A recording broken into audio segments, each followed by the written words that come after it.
మంగళ కనకం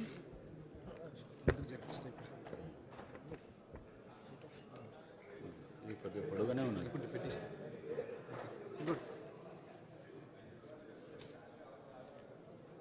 గౌరవ ముఖ్యమంత్రి గారు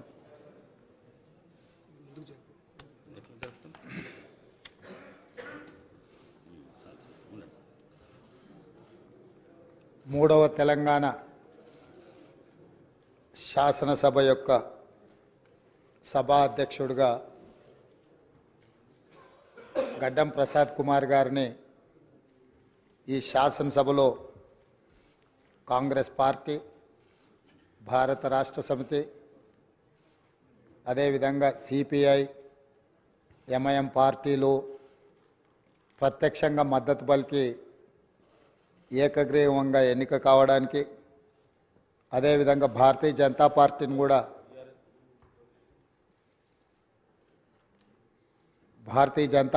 కూడా సంప్రదించడం జరిగింది. వారు కూడా పరోక్షంగా ఈ ఎన్నిక ఏకగ్రీవం కావడానికి సహకరించారు. సభాపక్ష నాయకుడిగా మా సభ్యులకు, భారత రాష్ట్ర సమితి అధ్యక్షుడు మరియు శాసనసభ్యులకు, ఎంఐఎం అసదుద్దీన్ ఓవైసీ గారికి, అక్బరుద్దీన్ ఓవైసీ గారికి, సిపిఐ పార్టీ నాయకులకు అందరికీ, ఆ పార్టీ అధ్యక్షులకు, శాసనసభ్యులందరికీ కూడా ఈ సభాపక్షాన మనస్ఫూర్తిగా వారికి ధన్యవాదాలు తెలియజేస్తున్నాను. ఈ సభ ఒక మంచి సాంప్రదాయానికి మొదటి రోజే మనమందరము ఒక మంచి సాంప్రదాయాన్ని ముందుకు తీసుకెళ్ళడానికి అందరూ సహకరించడం, ఈ సాంప్రదాయం భవిష్యత్తులో కూడా కొనసాగాలి. ఈ మంచి సాంప్రదాయము సభ సమన్వయంతో, అందరి సహకారంతో ఈ సమావేశాలను మనం నిర్వహించుకుంటే తెలంగాణ ప్రజల యొక్క ఆకాంక్షను, తెలంగాణ ప్రజల యొక్క ఆలోచనను ఈ సభ ద్వారా పరిష్కరించడానికి అవకాశం ఉంటుంది. అదేవిధంగా గడ్డం ప్రసాద్ కుమార్ గారు నా సొంత జిల్లా, నేను ఎక్కడి నుంచి అయితే శాసనసభ్యుడిగా ప్రాతినిధ్యం వహిస్తున్నానో ఆ ప్రాంతం వాడు. వికారాబాద్కి చరిత్రలోనే గొప్ప పేరుంది. నిజాం సర్కారు ఉన్నప్పుడు చాలా రుగ్మతలు ఉన్న వాళ్ళకి వైద్య సహాయం అందాల్సిన వివిధ రకాల ఇబ్బందులు ఉన్న వాళ్ళందరినీ కూడా వికారాబాద్ గుట్ట మీద వైద్యం చేస్తే అందరికీ ఆ రుగ్మతలు తగ్గి సమస్యలు పరిష్కారం అవుతాయని తెలుసు.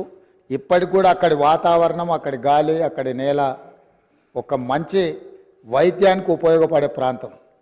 ఆ ప్రాంతం నుంచి వచ్చిన గడ్డం ప్రసాద్ కుమార్ గారు మన 3వ శాసనసభకు స్పీకర్గా ఎన్నిక కావడం ద్వారా సమాజంలో ఉన్న ఎన్నో రుగ్మతలను, సమస్యల్ని ఈ సభలో వారి నాయకత్వాన చర్చ జరిగి పరిష్కారం అవుతుందని చెప్పి నేను స్పష్టంగా భావిస్తున్నాను, ఆశిస్తున్నాను. అదేవిధంగా వారు అతి సామాన్యమైన కుటుంబం. వెనుకబడి చిన్న వయసులోనే తండ్రిని కోల్పోయి కుటుంబ బాధ్యతను తీసుకొని 8 మంది సోదరీమణుల మధ్యలో ఒక్కడుగా చిన్న వయసులోనే కుటుంబ బాధ్యతను భుజాల మీద వేసుకొని 8 మంది ఆడపడుచులను సమన్వయం చేసుకుంటూ సమాజంలో కుటుంబం యొక్క గౌరవాన్ని నిలబెడుతూ ఏ లోటు రాకుండా సోదరీమణులందరినీ కూడా ఈ రోజుకు, ఆ రోజు నుంచి ఈ రోజు వరకు సమన్వయంతో ముందుకు తీసుకెళ్తున్నాడు. అంటే ఉమ్మడి కుటుంబం ఎలా ఉండాలి, ఉమ్మడి కుటుంబంలో కుటుంబ సభ్యులకు ఉండే సమస్యల్ని వాళ్ళు అడగక ముందే గుర్తించి పరిష్కరించడం తెలిసింది అని అంటే ఈ శాసనసభ కూడా స్పీకర్ గారి కుటుంబం. మనందరం కూడా వారి కుటుంబంలో సభ్యులం. అది ప్రతిపక్షమో, పాలకపక్షమో, విపక్షమో అనే విభేదాలు లేకుండా సభ్యులు అంటే ఈ సభ యొక్క సభ్యులు. ఆ సభ్యులు లేవనెత్తే అంశాలను, వారు లేవనెత్తిన అంశాలలో ఉన్న లోతును దృష్టిలో పెట్టుకొని తప్పకుండా స్పీకర్ గారు ఆ సమస్యలకు పరిష్కారం చూపిస్తారు. ఒక కుటుంబాన్ని, ఉమ్మడి కుటుంబాన్ని నడిపించడం, సమన్వయం చేయడం, సమాజంలో ఆ కుటుంబం యొక్క గౌరవాన్ని నిలబెట్టడం తెలిసిన వ్యక్తులు ఈ సభకు సభాధ్యక్షుడు అయిందంటే మన అందరి యొక్క హక్కులను తప్పకుండా వారు కాపాడతారు.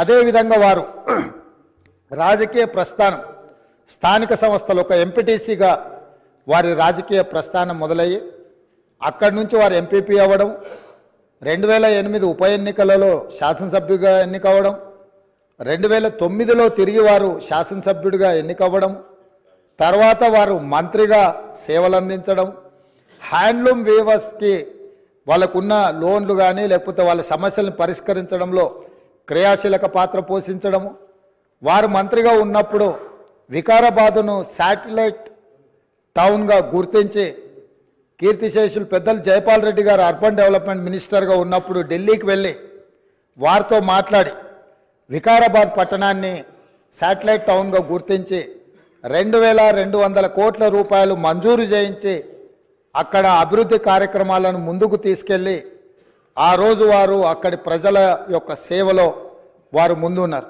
అదేవిధంగా అక్కడ మెడికల్ కాలేజ్ కావాలని వారే ఆ రోజు ఆ ప్రతిపాదన తీసుకొచ్చి ఈరోజు మెడికల్ కాలేజ్ మంజూరు అయింది. ఇంకా స్టాఫ్ ఇతర అంశాలు కూడా కొన్ని ఉన్నాయి. వారే అక్కడి నుంచి ఆదేశాలు ఇచ్చి తప్పకుండా ఆ సమస్యను పరిష్కరించడమే కాకుండా అప్పా జంక్షన్ నుంచి వికారాబాద్ మన్నగూడ చౌరస్తా వరకు రోడ్ వైడనింగ్ విషయంలో కానీ వీట్లల్లో కూడా వారు ప్రత్యేకమైన చొరవ చూపించి ప్రాంతం యొక్క అభివృద్ధిని వారు ఎప్పుడూ మర్చిపోకుండా వారు ఎన్నికలలో గెలిచిన ఒకవేళ ఫలితాలు వారికి అనుకూలంగా రాకపోయినా వారెప్పుడు కూడా ప్రజలకు దూరంగా ఉండలేదు.